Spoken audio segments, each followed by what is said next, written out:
Makibalita naman tayo sa Cebu. Hatid yan sa atin ni John Arua. John? Yusek Rocky at Aljo, maayong udto. Nanindigan sa Cebu City Mayor Michael Rama na matutuloy ang Sinulog o Cultural Dance Performance para sa Sinulog 2021. Ito'y sa kabila ng pagtutol ng Police Regional Office 7 dahil sa banta ng COVID-19. Ilang araw na lang bago magsimula ang pista ni Senior Santo Niño, ngunit nababahala ngayon ang Police Regional Office 7 sa planong itutuloy ang Cultural Dance Performance ngayong Sinulog 2021. Maaari kasing malabag nito ang health protocols kung saan inaasahang daan-daan ang lalahok. Mass gathering gihapon, and the problem is that it will also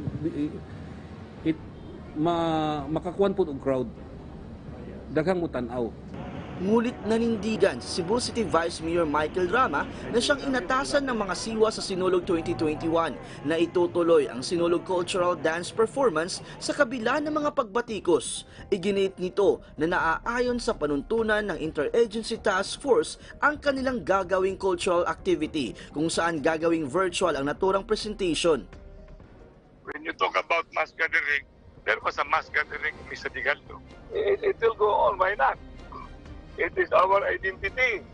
And there is fiesta, there will always be sinulog, but not the same as we used to have. Ayon kay Rama, magsusumiti siya ng proposal sa Interagency Task Force tungkol dito sa lalong madaling panahon. Ngunit ayon naman sa hepe ng Cebu City Police Office na wala ng oras para gawin ito, kaya mainam na ikansila na lang muna ngayon ang naturang aktibidad para mapaghandaan ito ng maayos. For the security cluster with the limited number of days nga nahabilin nga magpahigayon ang sinulog activities, I recommend nga i-stop na lang yun sa i-cancel.